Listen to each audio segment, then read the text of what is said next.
데이터 분석가가 왜 회사마다 다 다를까요? 저도 이거 맨날 너무 헷갈렸어요.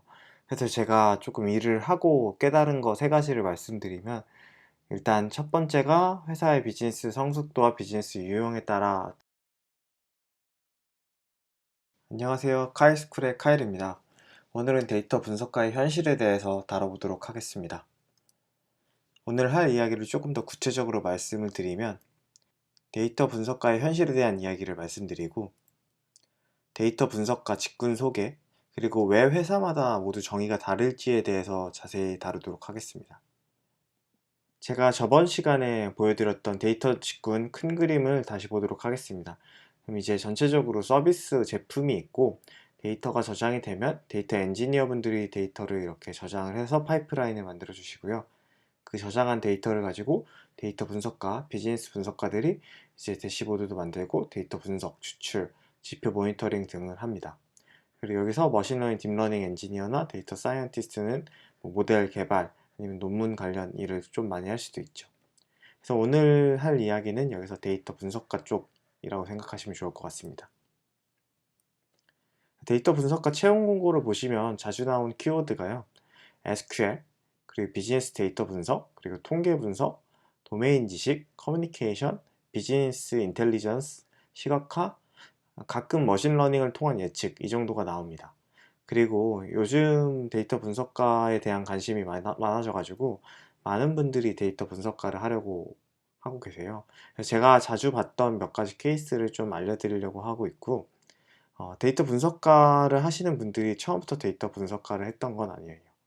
하나씩 보면은 대표적으로 기획자나 마케터 분들도 있어요. 그래서 기획자, 마케터 분들은 이제 기획이나 마케팅 도메인에서 일단 일을 좀 하시다가 이제 회사의 상황에 따라 좀 다를 수 있는데, SQL 아니면 뭐 데이터를 추출해야 되는데 데이터가 없어요. 그래서 자기가 직접 데이터를 추출하는 경우, 그리고 그걸 자동화하는 경우, 이러다 보니까 SQL이나 이제 파이썬 등을 익힐 때도 있고요. 그리고 구글 애널리틱스 같은 도구에서 나오는 뭐 통계값이 어떻게 되는지, 그런 것들을 통해서 통계 지식을 공부하시는 분들도 꽤 있습니다. 그래서 이런 것들을 익힌 다음에 그 다음 회사에 가실 때는 데이터 분석가로 직군을 옮기시는 경우를 종종 봤습니다. 이런 분들이 잘 하시는 부분은 비즈니스 관련된 데이터 분석을 좀 많이 해보신 경험이 있어서 이제 목적을 위해서 어떻게 데이터를 활용해야 할지 잘 인지하고 계십니다. 그래서 이제 전략을 짜거나 실행하는 부분에서 좀 강점이 있는 분들인 것 같아요.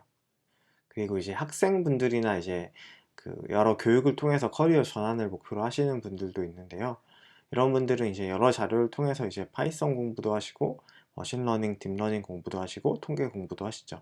이런 분들은 보통은 프로젝트를 하시거나 공모전, 뭐 캐그를 하시는 분들이 꽤 많이 있었어요.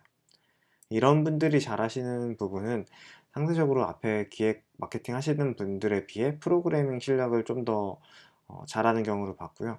그 다음에 머신러닝 모델링을 좀 더 익숙하신 경우를 많이 봤습니다.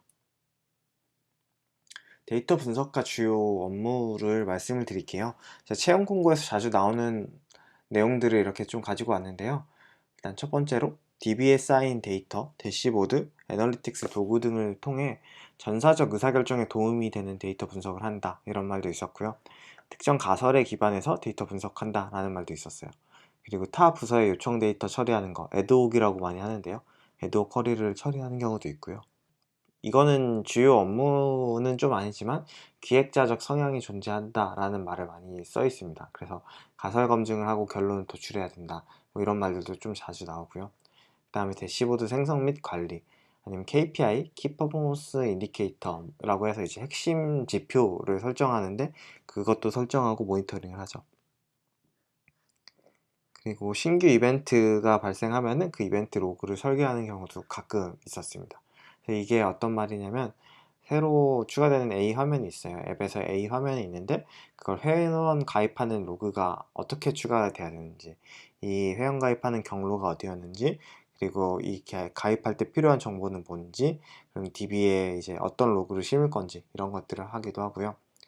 근데 이제 이 업무가 이제 그 나열했을 땐 조금 복잡할 수 있어가지고 제가 추상화를 간단히 해봤습니다. 일단 제 생각으로는 세 가지를 들 수 있는 것 같은데요.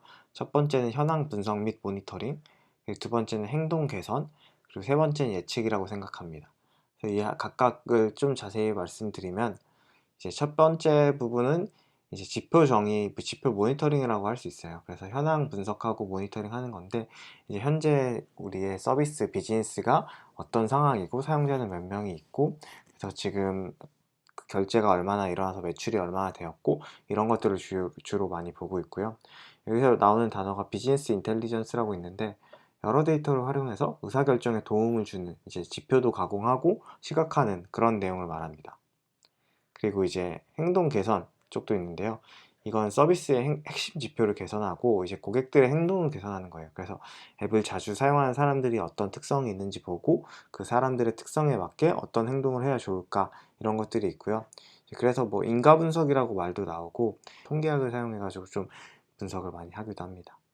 그리고 이제 세 번째로는 예측. 이제 비즈니스나 태스크에 따라 좀 다를 수가 있어요. 예측이 필요하지 않을 수도 있고요. 예측이 필요할 수도 있지만, 이제 보통 그 케바케가 있지만, 현재 상황을 잘 파악해서 이제 행동 개선을 하자라고 하면은, 그거가 이제 예측이 필요한가, 이런 고민을 한 후에 예측을 모델링을 하기도 합니다. 그리고 많은 분들이 오해하고 있는 부분이 있는데요.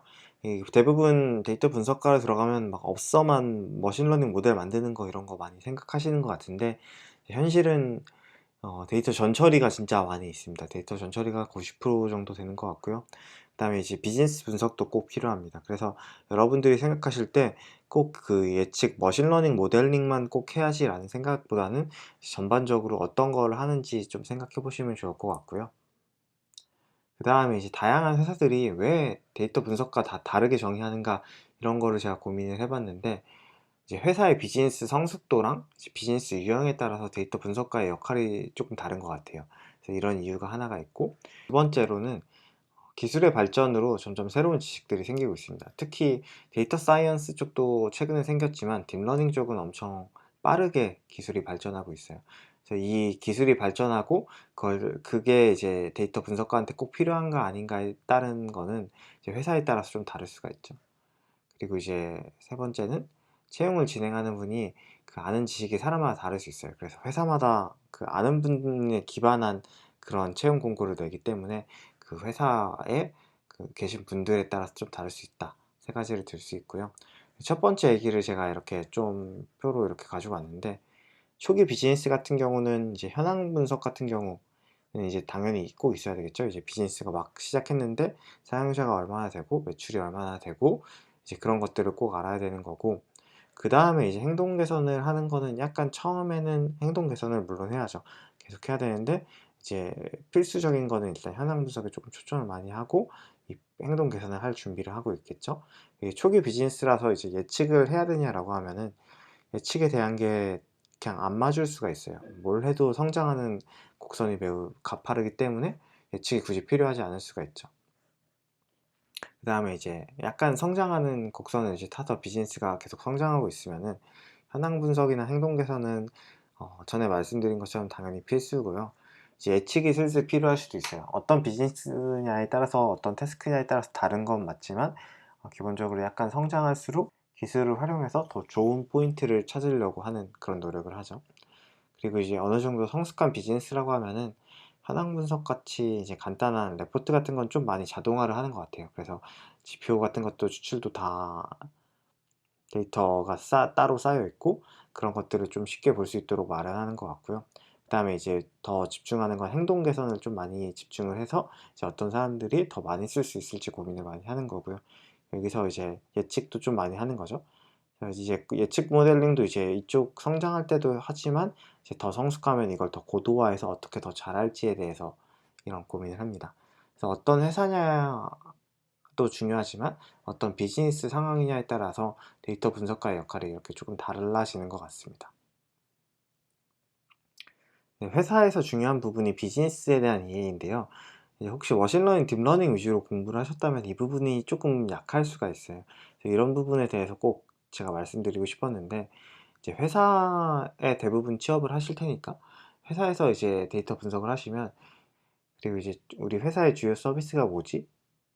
그리고 이제 주요 서비스를 수치화할 수 있는 지표는 뭐지? 이런 것들을 좀 고민해 보시면 좋아요.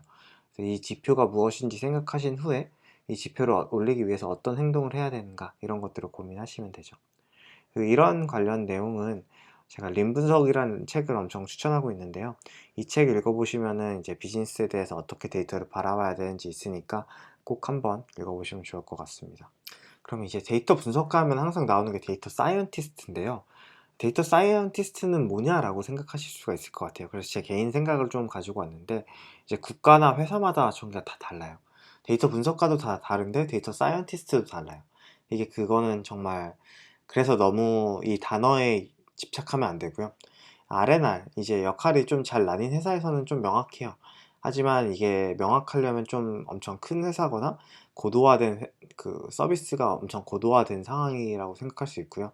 작은 회사라고 하면은 이제 데이터 분석가나 데이터 사이언티스트 역할이 모호할 수도 있고 그 역할을 같이 할 수도 있어요. 저는 이제 데이터 사이언티스트는 일종의 데이터 분석가의 전직이라고 생각하고 있는데요. 이제 비즈니스 데이터 분석도 어느 정도 하고 이제 예측 모델링까지 어느 정도 더 잘해서 이제 고도화된 작업을 할 수 있는 분들을 데이터 사이언티스트라고 생각을 하고요. 근데 가끔 또 생각하면은 데이터 분석가 역량도 있지만 데이터 엔지니어링, 이제 데이터 전처리 역량도 있어서 두 가지를 같이 좀 하는 분들이라고 생각이 될 때도 있습니다. 이 데이터 사이언티스트도 약간 이 두 가지로 나뉘는 이유는 이것도 회사에서 어떤 걸 필요로 하느냐에 따라 다른 것 같아요. 약간 좀 더 작은 회사라고 하면은 데이터 분석가도 하고 데이터 엔지니어링도 같이 하라고 하는 경우도 있으니까 이런 그 역할이 되게 다양할 수 있고요. 회사마다 다 다르기 때문에 여러분들이 이 데이터 사이언티스트나 데이터 분석가라는 단어에 집중하시는 것보다는 채용 공고를 꼭 확인하시는 게 좋습니다. 그래서 개인적인 팁을 좀 말씀을 드리면, 회사를 찾아볼 때 또는 면접 보실 때 이제 회사에서 어떤 일을 하는지 꼭 물어보세요. 그래서 요새 좀 많이 집중하고 있는 부분은 무엇인가요? 라고 물어보시면은 면접이라면 보통 다 어떤 걸 위주로 좀 보고 있어요? 라고 하실 거예요. 그럼 그런 것들에 대해서 말씀 드릴 수 있고, 아, 그거 외에는 또 어떤 일을 주로 하나요? 이런 거 물어보시면은 회사에서 어떤 일을 할지 상상을 할 수 있거든요.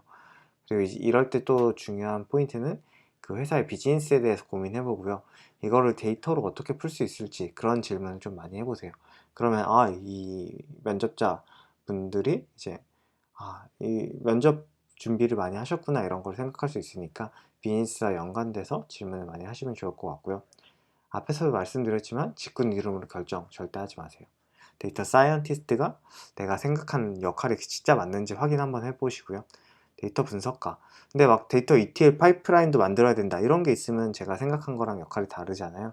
그럴 때 여러분들이 근데 난 ETL 파이프라인도 만들고 싶어 라고 하면은 가셔도 좋은 경험일 수도 있고, 나는 이런 파이프라인 하는 엔지니어링보다는 분석을 하고 싶어 라고 하면은 그 회사에 가는 게 장기적으로 좋을지는 잘 모르겠어요. 그렇기 때문에 직군 이름보다는 이제 채용 공고나 어떤 일을 하는지를 꼭 확인해 보시면 좋을 것 같습니다. 이제 오늘 했던 내용을 정리하면 다음과 같습니다.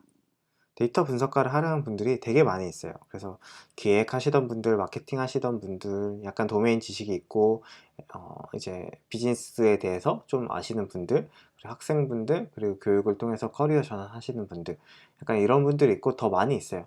데이터 분석은 되게 인기를 많이 끌고 있기 때문에 여러분들이 많이 관심을 갖고 있고요. 그 다음에 데이터 분석가의 주요 업무는 이제 현황 분석 및 모니터링, 행동 개선, 예측 정도로 생각하고 있고요. 회사마다 정의가 다 다른 이유는 비즈니스의 성숙도와 비즈니스 유형이 모두 다르기 때문이고, 그리고 기술의 발전으로 새로운 지식이 생기기 때문에 그걸 습득하는 거에 따라 또 다르다. 그리고 채용 담당하시는 분들의 지식에 따라서 또 정의가 다르다라고 생각할 수 있고요. 하지만 중요한 부분은 이제 머신러닝, 딥러닝 모델도 알면 좋지만 비즈니스에 대한 이해를 꼭 하면 좋고, 시간 되시면 꼭 림 분석을 읽어보세요. 채용 공고에 있는 어떤 일을 할지에 대해서 꼭 숙지하시면 좋을 것 같고요. 데이터 분석가가 되기 위한 공부 방법도 궁금하신 분들이 있을 것 같은데, 이건 제가 영상이 좀 길어질 수 있어서 다음 영상을 따로 만들어서 올릴게요. 궁금하신 내용이 더 있으시면 댓글 같은 걸로 남겨주시면 제가 적극적으로 반영하려고 하고 있으니까요. 댓글 같은 거, 좋아요나 이제 구독은 당연히 해주시면 좋고요. 이런 것들을 하시면 제가 좀 더 영상을 빠르게 만드는데 제 동기부여가 될 것 같습니다. 네, 오늘은 여기까지 하겠습니다. 감사합니다.